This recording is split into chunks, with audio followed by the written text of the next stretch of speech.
I'm a huge fan of Etsy, and so when I decided to start my own shop, I went onto the platform and I found some sew-in labels or product tags to use with my creations, and they were absolutely wonderful and fun, but the cost got to be too high when I started selling a lot of product. I decided to learn how to create my own labels, and I'm going to share that with you today. I now create my own iron-on labels that I use in some of my products, as well as my own sew-in labels with washing instructions on the back. And I do that with printable cotton sheets. So these are the printable cotton sheets that I use for my double-sided sew-in labels. And I discovered these printable cotton sheets that have an iron-on adhesive backing. Through trial and error, I've found good success with these two products, so I will link them in the description below for your information. And I'm going to walk you through the process of designing your own little labels with your word processor. The specific process is going to vary depending on your word processor, but the basic steps will stay the same. I'm using Pages, and I am going to create a shape. In this case, I've got a simple square.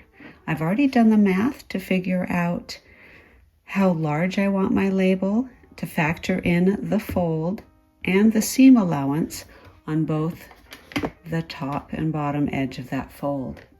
So I've got my square, and I'm going to size it according to the math I've done. In this case, I want to make a 1.5 inch square.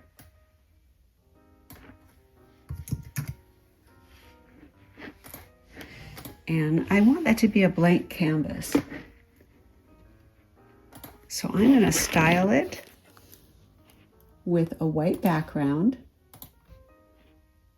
And I do want to see my border. That will help with layout and also cutting.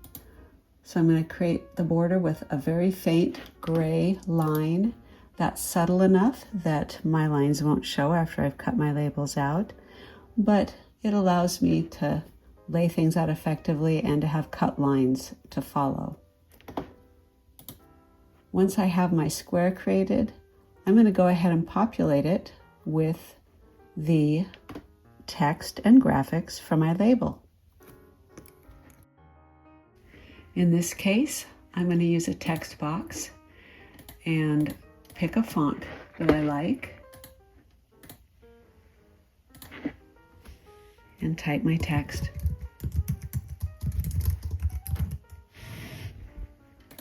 I can adjust that font if I want it to be larger or smaller. We'll see how it fits on the label. I'm going to center it in both dimensions and then slide that onto my label. And at this point, I can decide whether I want a single-sided label or a double-sided label. I can copy and paste that.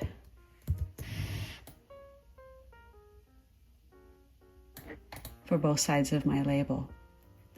The next step is going to be duplicating this across an entire row and then across the whole document. But first, I may want to print this out on regular paper and make sure that when I cut it out and fold it, I've got that 1/4 inch seam allowance that I want and everything looks good.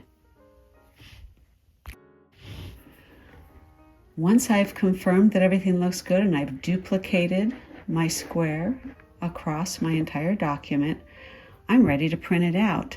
I can print it out from my word processor, or I can save it as a PDF file for easy access later to print out.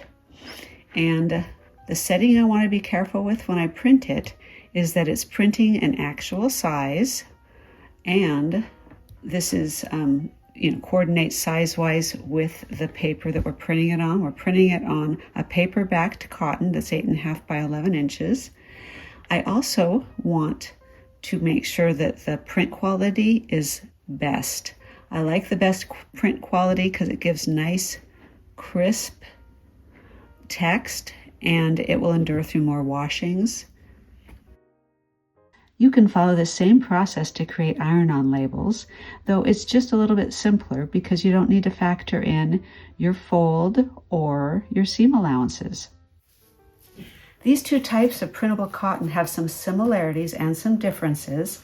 They're similar in that they both are a lightweight cotton weave on the front, but the backs are different. The sew-in variety has a paper backing that stays on during printing and is peeled off before use. It requires a little fray check on some of the cuts.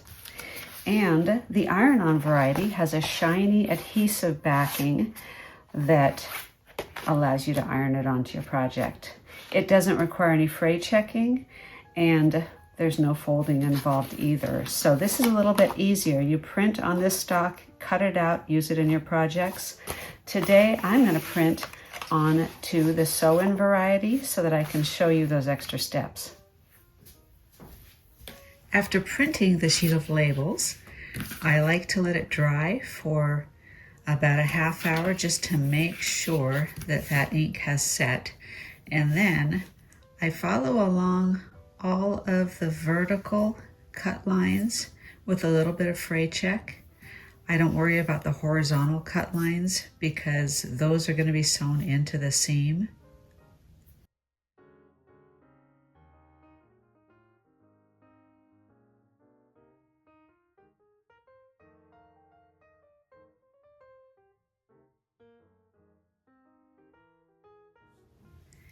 After about 10 minutes of dry time, I am ready now to cut out these labels. I'm going to use my quilting ruler and my rotary cutter with an old blade in it. I don't want to use a brand new blade that's nice and sharp for fabric. This blade I've dedicated for projects like this.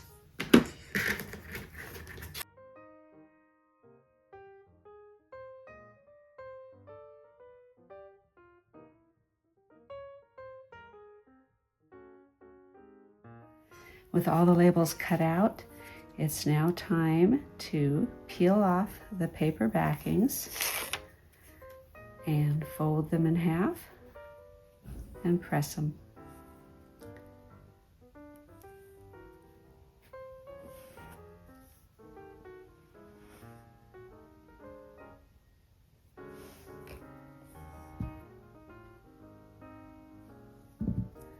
And now our sew-in label is ready to use.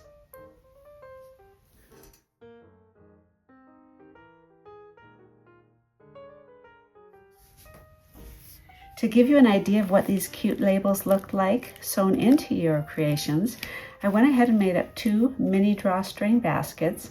This pattern is linked in the description below for anyone interested.